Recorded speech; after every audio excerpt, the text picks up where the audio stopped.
Kimdir bu yil uy olganini, kimdir qimmat mashina olganini, yana kimdir million pul topganini sarhisob qilib ulashyapti.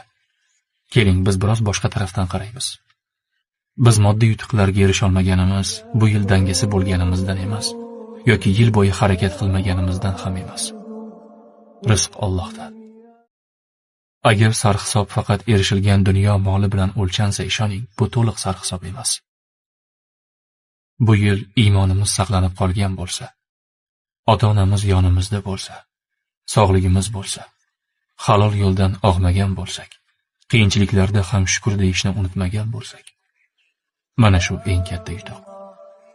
Hamma narsa birdan kelmaydi. Ammo Alloh berganiga shukr qilgan odam hech qachon yutqazmaydi. Kimdir bu yil uy olganini, kimdir qimmat mashina olganini, yana kimdir million pul topganini sarhisob qilib ulashyapti. Keling, biz biroz boshqa tarafdan qaraymiz. Biz moddiy yutuqlarga erisha olmaganimiz bu yil dangasi bo'lganimizdan emas, yoki yil bo'yi harakat qilmaganimizdan ham emas. Rizq Allohdan. Agar sarhisob faqat erishilgan dunyo moli bilan o'lchansa, ishoning, bu to'liq sarhisob emas.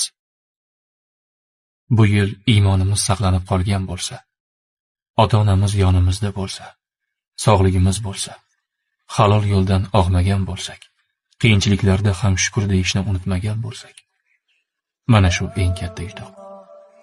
Hamma narsa birdan kelmaydi. Ammo Alloh berganiga shukr qilgan odam hech qachon yutqazmaydi. Kimdir bu yil uy olganini, kimdir qimmat mashina olganini, yana kimdir million pul topganini sarhisob qilib ulashyapti.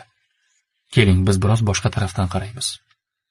Biz moddiy yutuqlarga erisha olmaganimiz bu yil dangasi bo'lganimizdan emas, yoki yil bo'yi harakat qilmaganimizdan ham emas. Rizq Allohdan. Agar sarhisob faqat erishilgan dunyo moli bilan o'lchansa, ishoning, bu to'liq sarhisob emas. Bu yil iymonimiz saqlanib qolgan bo'lsa, ota-onamiz yonimizda bo'lsa, sog'ligimiz bo'lsa, halol yo'ldan og'magan bo'lsak, qiyinchiliklarda ham shukr deyishni unutmagan bo'lsak, mana shu eng katta yutuq. Hamma narsa birdan kelmaydi. Ammo Alloh berganiga shukr qilgan odam hech qachon yutqazmaydi.